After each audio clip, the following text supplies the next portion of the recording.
बिस्मिल्लाहिर्रहमानिर्रहीम, अस्सलाम वालेकुम। दिस इज़ डॉक्टर मोहम्मद सारम और इस वीडियो में आज बात होगी टेल बोन के पेन में। अक्सर आपने देखा होगा कि बाज़ औक़ात लोगों को दर्द होता है बिल्कुल टेल बोन के ऊपर, कॉकेक्स के ऊपर। ये जो हमारा वर्टिब्रल कॉलम होता है इसके एंड को हम टेल बोन कहते हैं, जिसको हम कॉकेक्स कहते हैं, और इस कंडीशन को हम कॉक्सीडेनिया कहते हैं। तो इसका इलाज क्या है, ये होता क्यों है, इसके वजूहात क्या है, इन्हीं चीज़ों पर आज हम बात करेंगे। सबसे पहली बात यह है कि आपने कमर का दर्द देखा होगा, शोल्डर्स का दर्द देखा होगा, पट्टों का दर्द देखा होगा, जॉइंट्स का दर्द देखा होगा, बहुत किस्म के अकसाम के दर्द आपने देखे होंगे और आपने एक्सपीरियंस भी किए होंगे। बट कॉक्सीडेनिया जो है ये एक रेयर कंडीशन है, इतनी ज़्यादा कॉमन नहीं है। और इसमें होता क्या है कि हमारे जो कॉकेक्स बोन होता है उसमें इंजरी हो जाती है, जिसकी वजह से अगर हम हार्ड सरफेस पे बैठते हैं, बहुत देर के लिए बैठते हैं, शादी ब्याह में अगर हम चटाई पे बैठते हैं तो उसके साथ हमें बहुत ज़्यादा दर्द फील होता है। तो इस कंडीशन को हम मेडिकल टर्म में कॉक्सीडेनिया कहते हैं। और इसके अगर हम वजूहात के बाद बात करें तो ये इसमें इंजरी किस कंडीशन में होती है।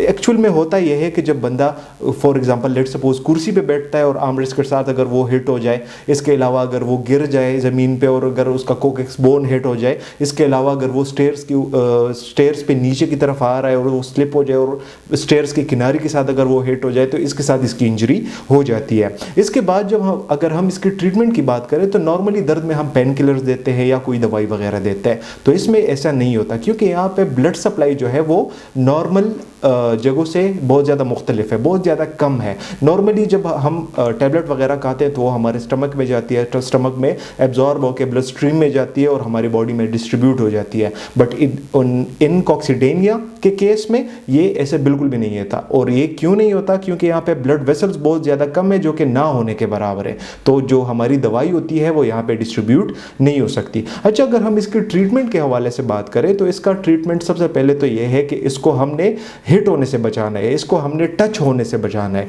टच होने से हम इसे कैसे बचाएंगे, तो इसके लिए एक स्पेशल कुशन मिलता है जिसको हम रिंग कुशन कहते हैं। अगर वो आपको मेडिकल स्टोर से मिल जाएगा इजीली, वो आप ले लें, वो उसके ऊपर हमेशा बैठा करें।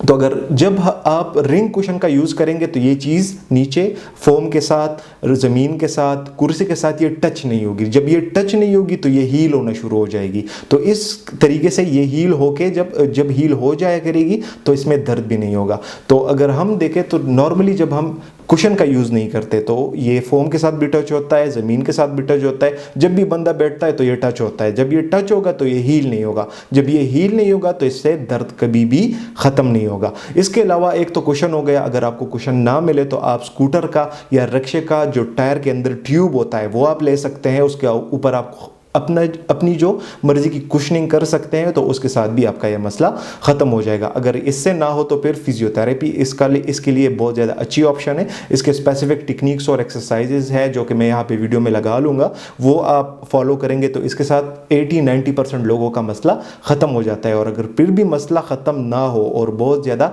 सिवियर है और बहुत ज़्यादा पेन जो है बहुत ज़्यादा सिवियरिटी के साथ है, तो फिर उसके लिए एक सिंपल सी चीज़ है जो कि प्रोफेशनल्स लगाते हैं, स्टेरॉइड्स का इंजेक्शन बिल्कुल कोकेक्स के ऊपर लगाते हैं। उसके साथ ये इसके सिम्टम्स खत्म हो जाते हैं। बाज़ औक़ात लोगों को एक इंजेक्शन में फ़र्क दिखना शुरू हो जाता है, बाज़ औक़ात 2 लग जाते हैं, बाज़ औक़ात हर महीने में एक इंजेक्शन लगाया जाता है बिल्कुल कोकेक्स के ऊपर। तो उसके साथ बट उसमें भी ये कंडीशन है कि आपका दर्द तो ख़त्म हो जाएगा, बट आपने फिर भी कुशन का यूज़ करना पड़ेगा ताकि ये हील हो जाए। और जब ये हील हो जाता है तो उसके बाद ये दर्द नहीं करता। तो आज की वीडियो बस यहीं तक थी। उम्मीद करता हूँ आपको इन्फॉर्मेटिव लगी होगी। चैनल पर विजिट करने का बहुत बहुत शुक्रिया। See you in the next one. अल्लाह हाफिज़।